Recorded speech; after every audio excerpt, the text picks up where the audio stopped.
राकेश अपने फोन में पूरी तल्लीनता से एक YouTube वीडियो देख रहा है। उसके चेहरे पर लालच साफ दिख रहा है। पास ही पायल एक पुरानी डायरी में हिसाब किताब कर रही है। ओहो, क्या रंगत है। पायल, देख देख इसे। फुल गोट फ्राई बिहारी मटन करी। भाई, स्क्रीन से ही खुशबू आ रही है। आज तो यही बनेगा। तू फोन की स्क्रीन चाट ले, मेरे हिसाब मत बिगाड़। अरे कंजूस, आज रात को अपने रूम पर यही बिहारी मटन करी बनेगी। पूरा एक बकरा लाएंगे। चल, तू अपना हिस्सा निकाल। पूरा बकरा? मुझे तो हार्ट अटैक आ जाएगा। मेरे पास सिर्फ 100 रुपए है। बाकी पैसे कल रात मैंने एक गरीब गाय को दान कर दिए। 100 रुपए में बकरे की पूंछ भी नहीं आएगी। झूठ मत बोल। तभी केशव दरवाजे से अंदर आता है। अरे क्या लड़ रहे हो तुम दोनों? 100 रुपए में बकरा नहीं मिलेगा, ये सच है, लेकिन मुफ्त में जरूर मिल सकता है। मुफ्त में? कैसे? अपने रंगा भैया का खेत है ना गांव के कोने में, वहाँ एक बढ़िया बकरा चरता रहता है। रात को जब सब सो जाएंगे हम उसे चुपचाप उधार ले आएंगे। किसी को कानो कान खबर नहीं होगी। मुफ्त? केशव, तू तो जीनियस है। मेरे 100 रुपए भी बच गए। रात के 9 बजे चारों तरफ गुप्त अंधेरा है। सिर्फ झिंगुरों की आवाज आ रही है। तीनों दबे पांव खेत में घुसते हैं।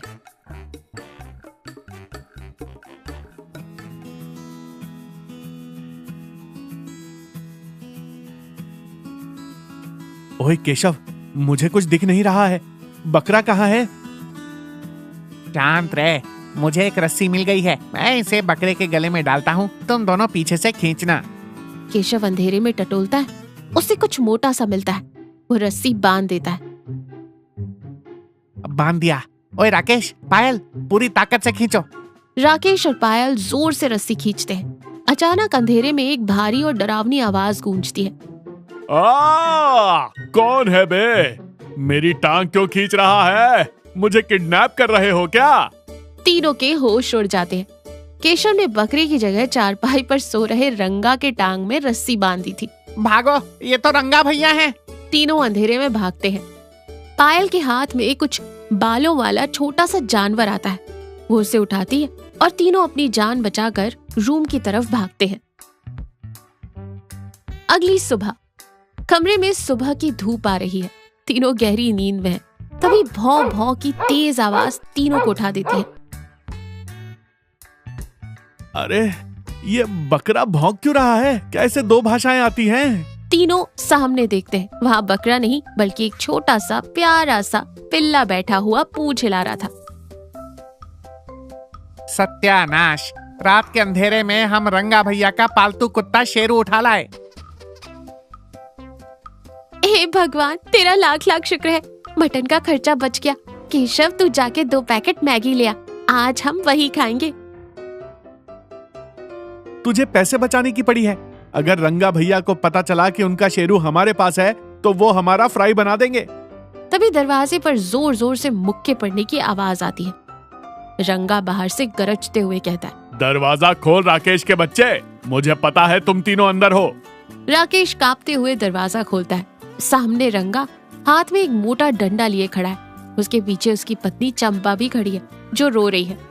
रात को मेरे खेत में तुम लोग आए थे ना, और मेरा शेरू कहाँ है? अगर उससे कुछ हुआ तो? तभी अंदर से शेरू दौड़ता हुआ आता है और चंपा के पैरों से लिपट जाता है।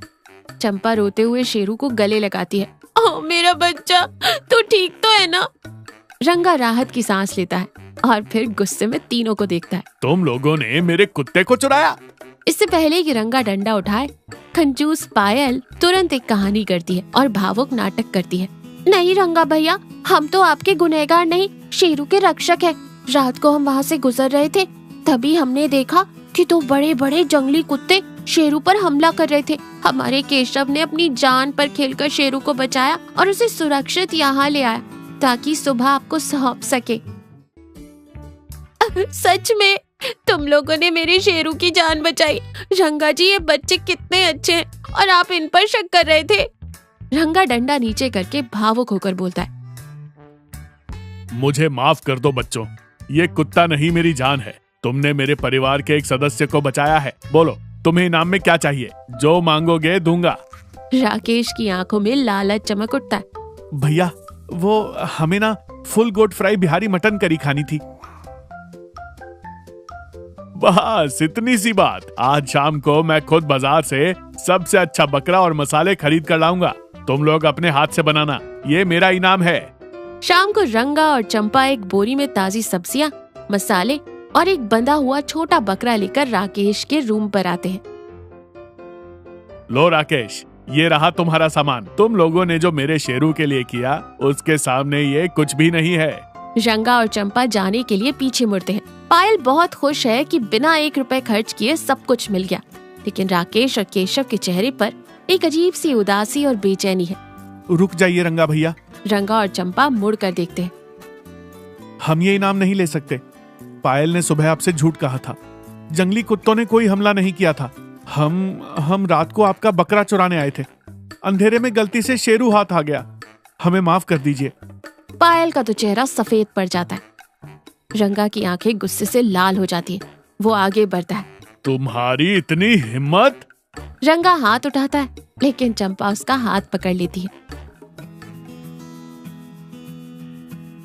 रुक जाइए जी, इन्होंने गलती की, लेकिन आज सच बोलकर इन्होंने साबित कर दिया कि ये दिल के बुरे नहीं हैं। और सबसे बड़ी बात, मेरे शेरू को इन्होंने कोई नुकसान नहीं पहुंचाया। रंगा भी लंबी सांस लेता है। तुम्हारी किस्मत अच्छी है राकेश, जो तुमने सच बोल दिया। अगर ये बात मुझे किसी और से पता चलती तो आज गांव में तुम लोगों की खैर नहीं थी। पायल पहली बार अपनी जेब से 500 का नोट निकाल कर कहती है, भैया ये मेरी तरफ से हर्जाना समझ लीजिए। हम लालच में अंधे हो गए थे, मुझे माफ कर दीजिए। रंगा पैसे वापस पायल के हाथ में रखते हुए, ये पैसे अपनी जेब में रख कंजूस, पर याद रखना, जो चीज अपनी मेहनत की नहीं होती वो कभी हजम नहीं होती। ये बकरा मैं वापस ले जा रहा हूँ। फिर बकरा और मसाले लेकर चंपा के साथ चला जाता है। थोड़ी देर बाद, तूने सच बोलकर बहुत अच्छा किया राकेश। आज दिल बहुत हल्का लग रहा है।